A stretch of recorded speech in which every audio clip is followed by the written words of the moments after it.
Hello, everybody. This is family interview number 3. The illustrious and honorable Richard William Loeffler. The narrator is his son, Richard Francis Loeffler. We've done interviews with both Uncle Victor Camara and Nana, my dad's mother, Marie Derflinger Loeffler, and now we have gotten to the patriarch of the Loeffler family, at least in the U.S., Richard W. William Loeffler. So, and since we're having this interview, it must mean I'm living on borrowed time. that is not true. That is not true. But we want to get it codified. So anyway, without further ado, Dad, tell us about yourself, when you were born, where you were born, who your parents were. Okay, I was born on December 21st, 1941, which makes me almost 79 years old. I was born in a hospital in Newark, New Jersey, which I keep thinking the name of it was the Columbus Hospital, but I'm not absolutely sure. All I am sure of is that it no longer exists. Evidently, Grandma and Grandpa always told me that the whole thing did not go well. Grandma was not doing too well for a long time afterwards, didn't even attend my baptism. And so as a result, they decided right then and there that I would be an only child. So, what was the rest of the question? All right. So no, that was pretty. I'm talking too much. That was pretty good right there. So, tell us a little bit about your parents and your grandparents. Not, you don't have to go too crazy, but where are you originally from, or where's your ancestry from? And well, both my grandparents on my mother's side and my father's side were born in Germany. My mother's parents were born down in southern Germany in a little town called Tettnang, which is basically almost at the border on the south of Germany. My mother used to always tell me how as a child she would pick hops, which are used in the brewing of beer. And the irony is that one day I was drinking a Sam Adams beer and I just happened to look at the ingredients and it said hops from Tettnang, Germany. Tettnang, Germany. Told Grandma about it and she wrote to the Boston Brewing Company, which makes Sam Adams. They were thrilled, sent her a t-shirt, invited her up for a tour of the facility, but of course she never did it. Wait. So her name is what? Marie Derflinger was her. And what were her parents' names? Do you remember? No. Okay, all right. Sorry. No, that's good. That's what I was going to point out, that in spite of the fact I had 2 sets of grandparents, I never met any of them. I never got over to Germany until I was an adult. My grandfather was born in Hechingen, Germany, which is further north. South of Frankfurt, south of Tübingen, has a big castle associated with it, the Hohenzollern. And his father was Wendelin Loeffler, and to this day we're trying to figure out who the rest of the family was. Names keep popping up, but we're never quite sure. But Wendelin was from Ebbingen, is that where? That's where he died. Okay. I know that. I know that because we have the obituary, right? I think so. Yes. So yes. And so, and of course, that's still southern Germany as well. Yeah. The Derflinger side was literally almost on the border of what was it, Switzerland, with Lake Constance, right? Yeah, Bodensee. Yep, Lake Constance, right. Okay, excellent. And very close to Friedrichshafen, which made the Graf Zeppelins. Oh, that's very interesting. That's right. That's right. Grandma used to bring that up all the time, in fact. That's right. That's the only reason I can remember. She used to love that. So when did your grandparents come over to the United States? Do you know? Well, I know my mother came. You mean my mother, right? Yes. Yeah, okay. My mother came in 1928. She was 17 years old at the time. She was never much of an adventurer, so the very fact that she came by herself at 17 years of age really always stunned me. She was met at the pier by her older sister, Anna Derflinger, and I'm not exactly sure where she lived between the time she came and the time she got herself a job as a housekeeper in Essex Fells. And evidently that's where my father met her. Where was the pier, Dad? In New York. In New York. Yeah. Okay, and what about your father? My father, I think, came over in the early 30s, and he wound up living with his uncle Moritz, is it, in Bloomfield on Walnut Street, was it, or Yeah, Liberty? I think you Walnut? got it. I think you got it. Walnut or Liberty Street, and he lived with him, and he got a job as a tool and die maker, and that was his specialty, and he was really good at what he did. He was also very handy around the house. So I guess he saved up all his pennies, and in 1940 he bought a house in Bloomfield on Mountain Avenue, married my mother, and Where'd they get married? Do you remember the church that they were married in? I think they got married in the rectory of St. Thomas the Apostle. Okay. Now back to you. You spoke briefly about Moritz, who was, I guess, Wendelin's brother. Did Wendelin and Moritz? Do you know if they had any other siblings besides each other, or? No, I have no idea. Okay, I'm pretty No. sure. Pretty sure that your mother said that there were. Moritz was very handy with woodwork and had several pieces on exhibit at the Newark Museum, which I thought was pretty special. And he also, my mother left me with several pieces of his. Yeah, I think he actually was a professor or a teacher of woodworking as well. So Right. I think that's in some type of book or magazine. I can't remember what it is. All right, so in 1940, your parents were married. May 25th, 1940, they got married, had a house to move right into. I was born 18 months later in December of 1941. And So briefly tell us what your parents were like. What you remember? What stood out? Their hobbies or their qualities or things. well, my father was a very hard-working man. Worked every day. Brought home a paycheck which was not too large. Gave my mother her allowance, which she stretched very nicely. And my mother was, I don't know how to describe her, but very dedicated to raising me. Always a stay-at-home mom. Always had the supper ready for my father as soon as he got home from work. Was she a good cook? She was a great cook, as you know.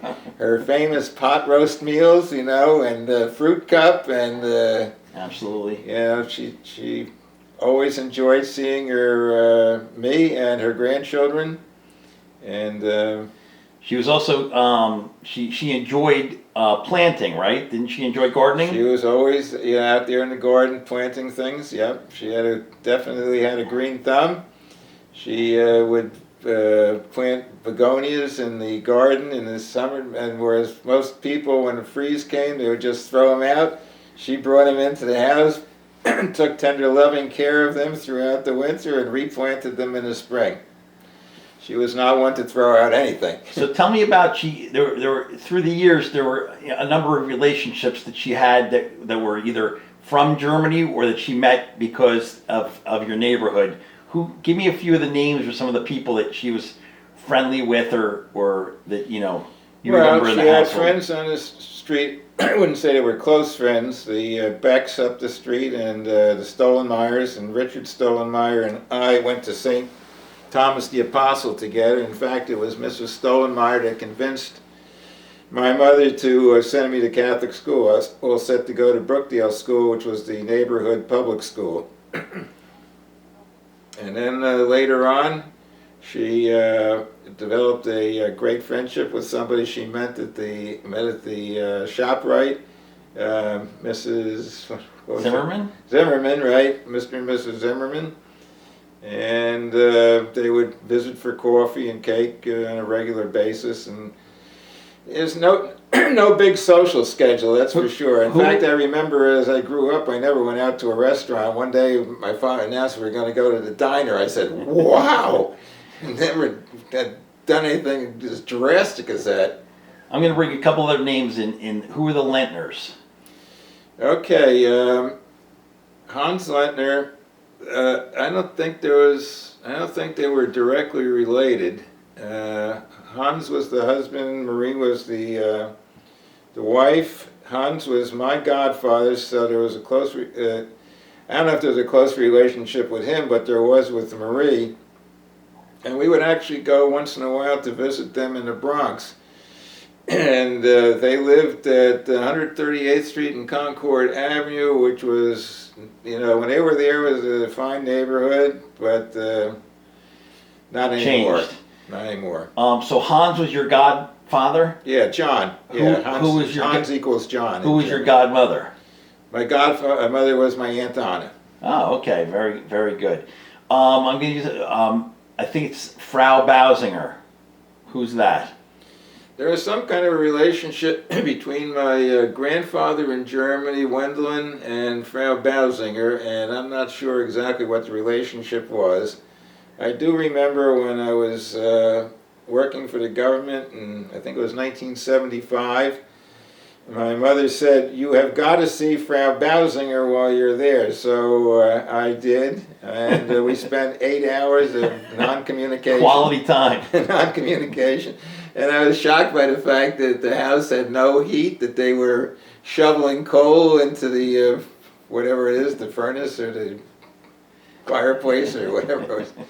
And just to keep the house warm. It was a very nice house, but very old-fashioned. So when I got back on a train to head back to, I guess it was Frankfurt, boy was I sweating. That was a toughie. So it couldn't have been nicer. Couldn't have been nicer. So you mentioned Wendelin and Moritz and Frau Bausinger.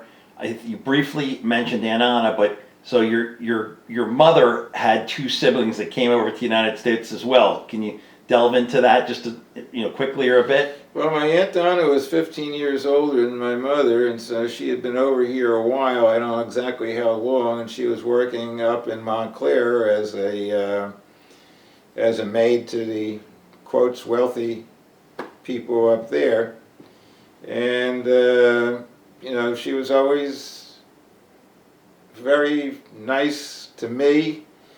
She used to come every Thursday for dinner, in spite of the fact my mother and she didn't really get along that well. And we always played cards, Aunt Anna and I, and she always let me win.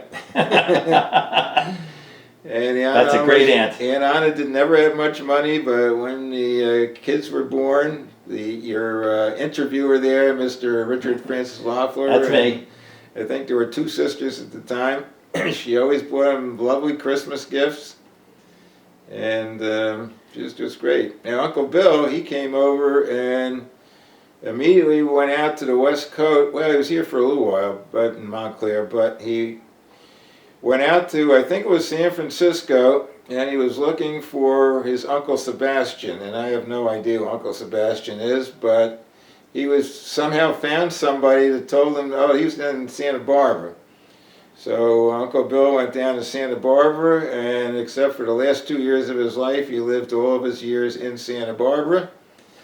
For the most part, he was a bachelor. Aunt Anna never married either. My Uncle Bill, however, did marry in his mid-60s, and it lasted 2 years. And I always said, I don't know how this poor woman ever got through it. Uncle Bill is terrific with plants and trees. And, beautiful house. And he had a cute little house on Carpinteria Street in Santa Barbara. Grew fruit, right? And grew, nice mandarin oranges, lemons, and apricots, and I think it was apricots, I'm not absolutely sure. But he had beautiful cymbidiums, which are, what do you call, orchids. Yeah. And What did he do for a living? well, for the most part, he was a caterer with a guy he knew named Chris. I forget what Chris's last name was, but when that business folded, he went to work for the state and was a gardener on the highway, and was actually a superintendent. He actually spent a couple of years in the Army too, in World War II, as a cook. At that point, he was already in his 40s, so they weren't putting him on the front lines. Two main things I remember about Uncle Bill. One, that he loved cigars, right? He loved cigars, always smoking cigars. And then the other thing is he had a pet. Oh yeah, he had Prince and Rex, right? Yeah, and what were they? Two dogs, two. Dalmatians, right? No, Not no, Dalmatian? wait a minute. One I think was. You're Okay. right. Yeah, yeah. Yep. So that's what definitely stood out. And now that they're deceased, they've both Aunt Anna is resting with your parents up in Clifton at what is it, Ridgelawn? East Ridgelawn Cemetery, right? Up My in father Clifton. bought 3 plots back in the 30s, and of course those were for. When did he buy them? He couldn't have bought them. If one of them was for me, he must have bought them in the 40s. But anyway, Yeah. he bought 3 plots in East Ridgelawn Cemetery for my mother, my father, himself rather, and me.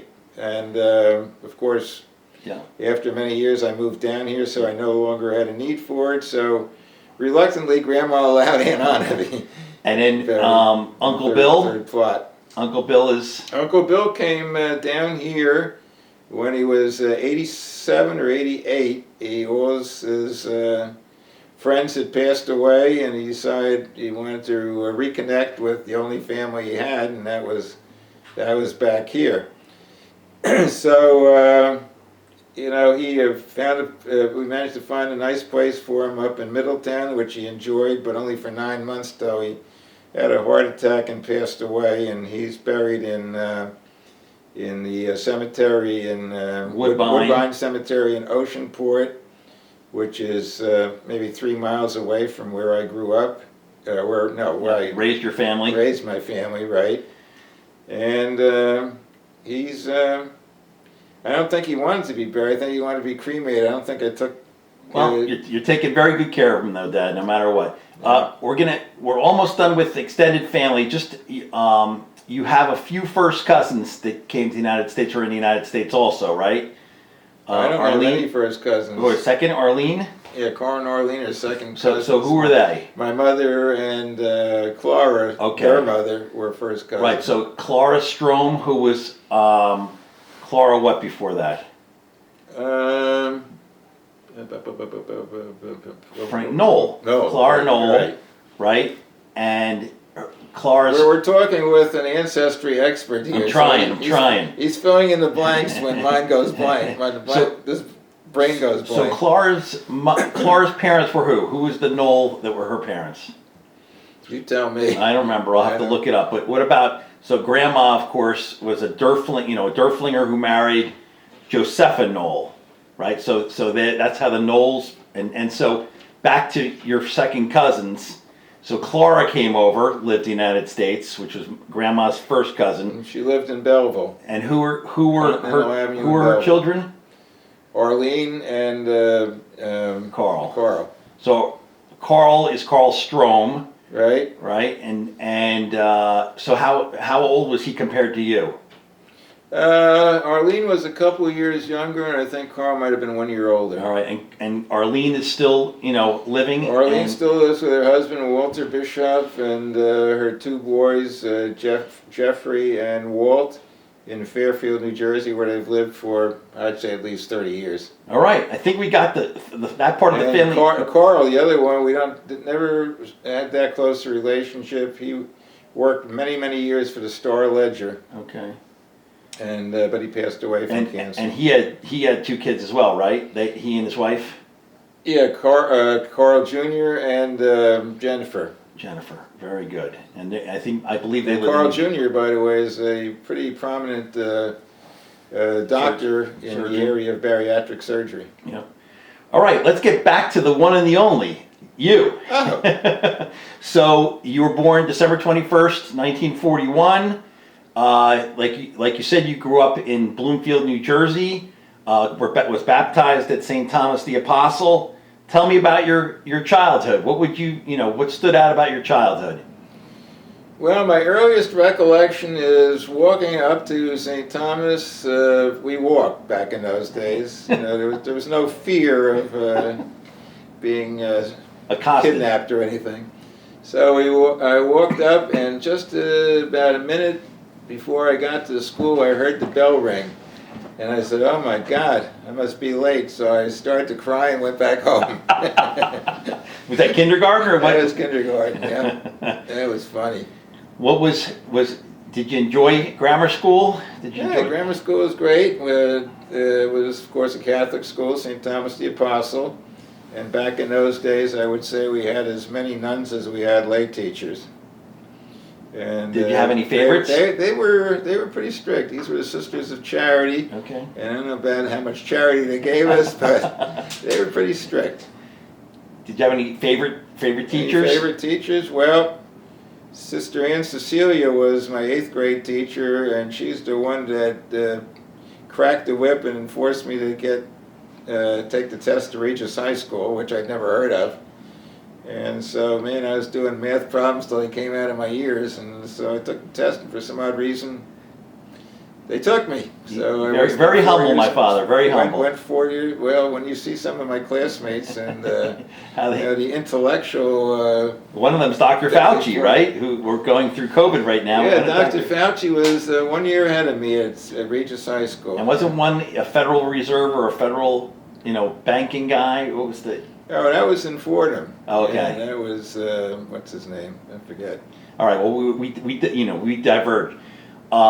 Let's go back. So in grammar school, were you outgoing? Were you shy? Oh, I was shy. You were shy. Who were your I was a shy person. Friends back then?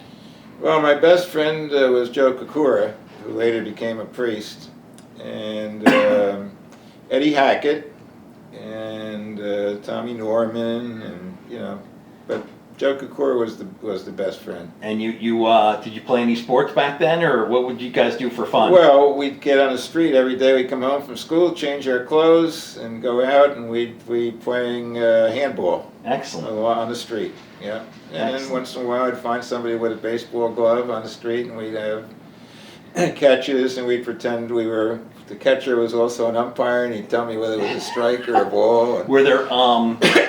Were there dances back then or anything like that? When I went to high school, yeah, Okay. we had the CYO, and it was a very active, and it was a wonderful time of my life. We had dances, and I met many, not all of them went to St. Thomas. Some went to public school, but we'd meet them. They were all St. Thomas parishioners, and had some really nice friends. And these people would have parties within their homes, which I would attend.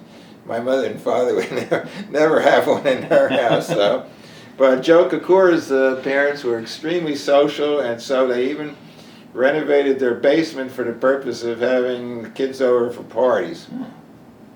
So we went to their house, we went to Janet Gleason's house, we went to Bruce Thompson's house, and we had parties at these places. Very nice. We had the same people come to all the parties, none of whom I remember anymore. Now, at that time, did you, growing up in your household, did you have any pets?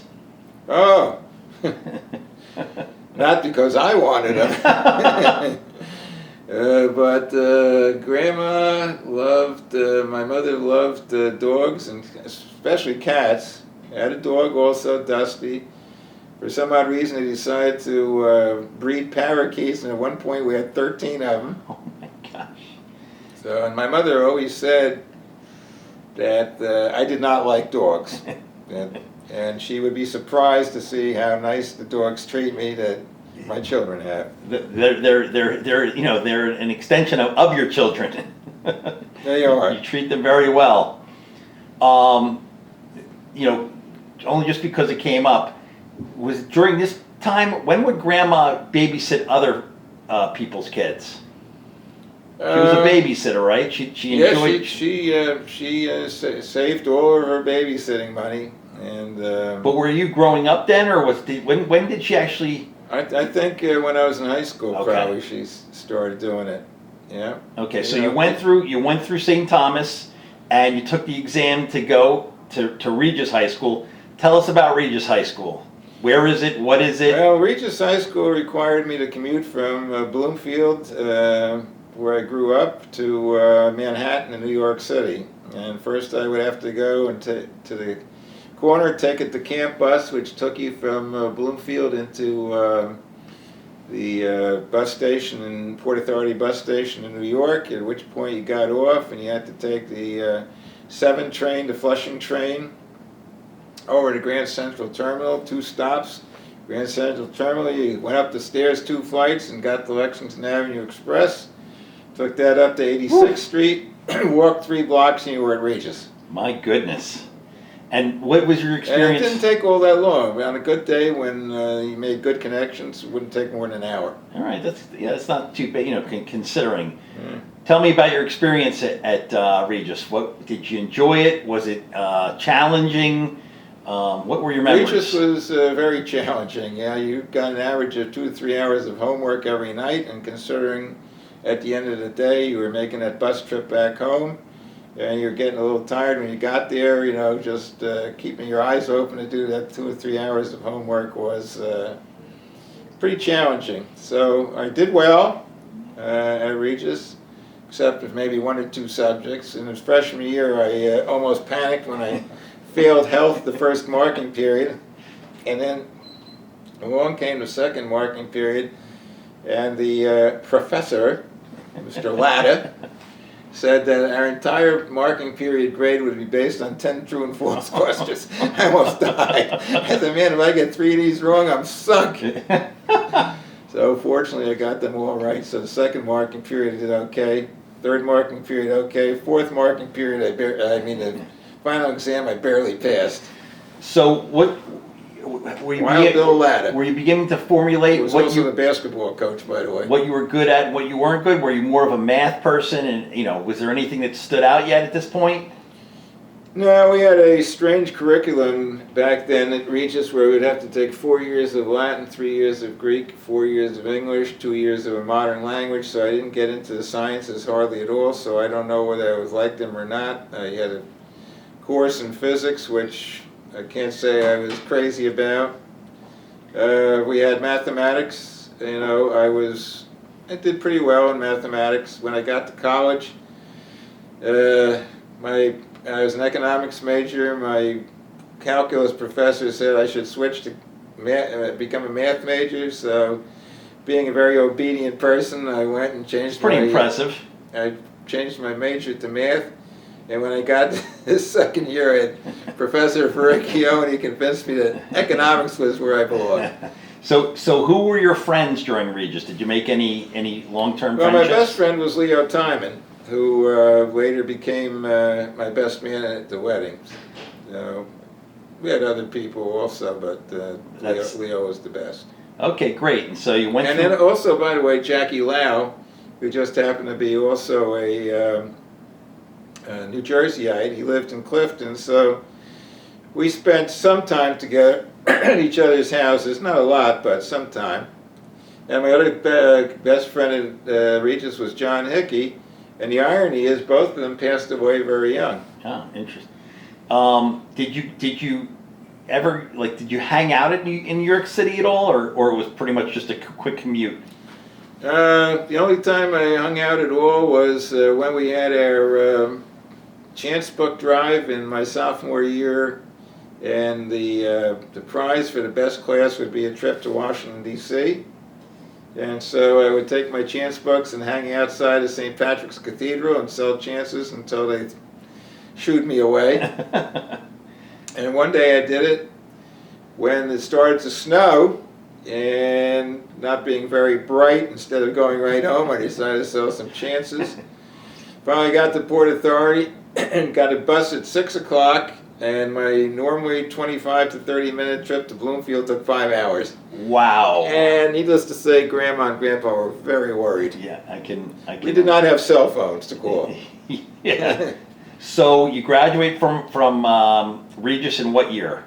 1959. 1959, and you continue your schooling, your education where? St. Peter's College in Jersey City. In St. Peter's. Now, let me just quickly say, Regis High School was a full scholarship school, so That's right. it was a private school, but you got 4 years full ride scholarship, and then when you get to St. Peter's, you received a 4-year scholarship as well, correct? Right, and that was all due to the fact that I was a graduate of Regis and got decent grades. Yeah, I'd say more than decent, I'm sure, but so. So it all started when, for some odd reason, I decided to serve as an altar server for Father McCusker, who was the principal, who did the noonday mass at the Regis Chapel, and so we got to know each other pretty well, and he asked me, what I intended to do, so I said I'd probably either go to Seton Hall or St. Peter's, so I guess he put in a nice phone call over to St. Peter's and said, I got this guy, and the next thing I know, I was awarded a full scholarship to St. Peter's. I owed all to Father McCusker. And that was kind of important because your parents weren't really making a salary where they could afford to. No, they were thrilled. Yeah. I've never asked you this question. Do you think you would have gone to college if it wasn't for that, or Yes. You would have? Yeah. Okay, you would have just figured out how to make it happen. Yeah, nobody goes to Regis and then doesn't go to college. Right, and it was very important. And it had to be a Catholic college back then. Okay, all right. One of my classmates, said no go. No, I'm going to Cornell, and he majored in zoology or something, and he's going all over the world with bird hunts and butterflies and whatnot. I never could quite figure him out, but I guess he did very well. So, when did you start driving?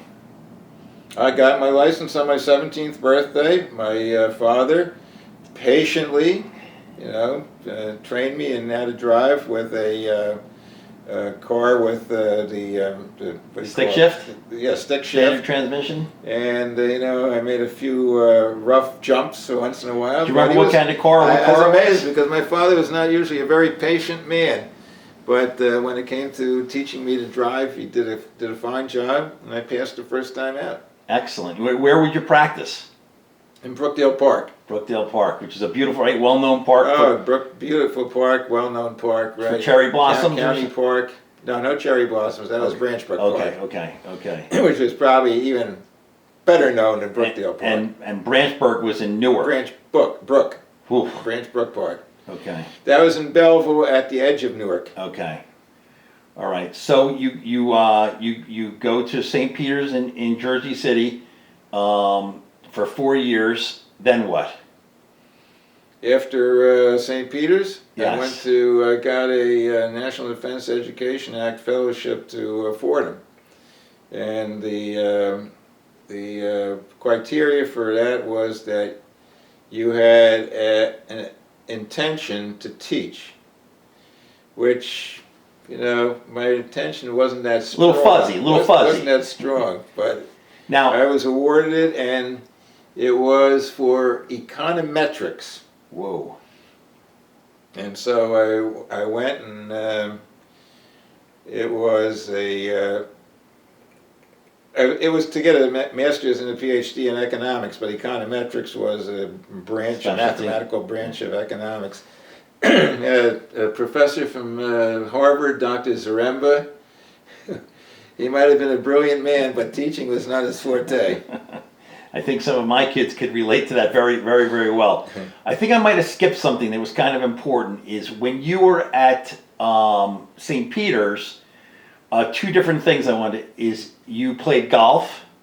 Yeah, right? I was the captain of the golf team in my junior year. And so that was actually a kind of a relatively big part of your life all the way through. So tell us a little bit about your golfing, background. Oh, you mean from the beginning? Yeah. Okay, well, I took up golf when I became a caddy at the age of 14 at Upper Montclair Country Club. And a couple of us, including Joe Kakura and Bruce Thompson, were caddies, and we would go out on Monday when the country club was closed, Upper Montclair Country Club, and they allowed the caddies to play.